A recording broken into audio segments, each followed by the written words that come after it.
Istanbul si risveglia lentamente. Nel quartiere di Eldormeni il canto degli uccelli accompagna il risveglio della città.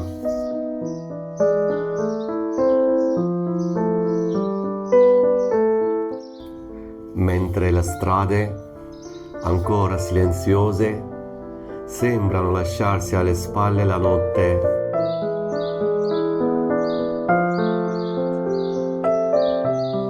Ma questa non è la storia che voglio raccontarvi.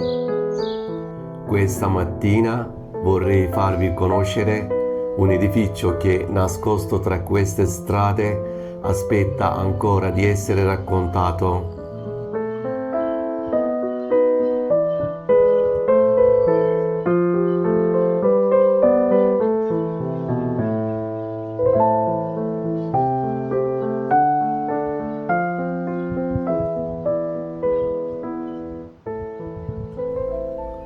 Camminando tra piccole botteghe, laboratori artigianali e librerie indipendenti.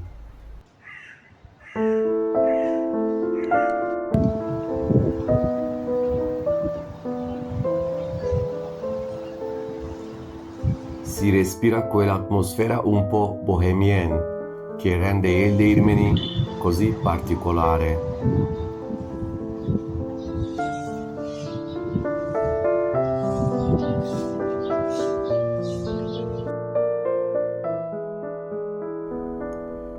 Ma questa mattina non è stato il caffè a portarmi qui e nemmeno queste strade. Il vero motivo è un altro.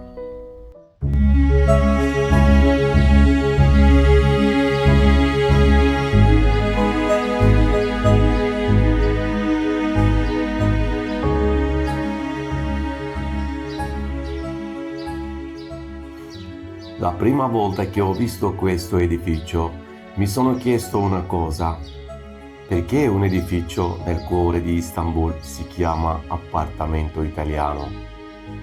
La prima cosa che ho pensato è stata: magari l'hanno costruito gli italiani.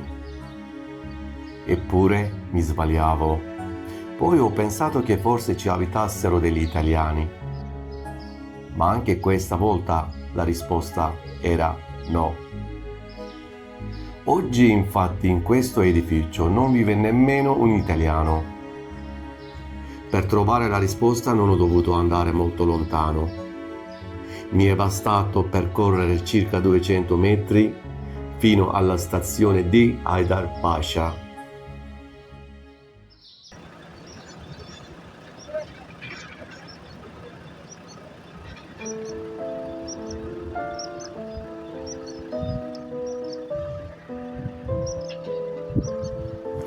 All'inizio del Novecento sono iniziati i lavori per la costruzione della stazione di Haydarpaşa e a Istanbul sono arrivati ingegneri e operai da diversi paesi. Gli scalpellini però erano tutti italiani.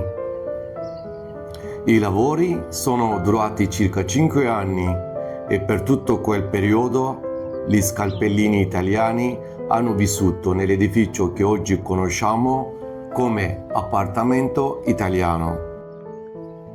Ogni mattina uscivano da quell'edificio per raggiungere il cantiere della stazione di Haydarpaşa e alla sera tornavano nello stesso edificio. È così che gli abitanti del quartiere hanno iniziato a chiamarlo appartamento italiano. Quando la stazione è stata completata, gli scalpellini italiani sono tornati nel loro paese, sono tornati a casa, ma il loro nome è rimasto.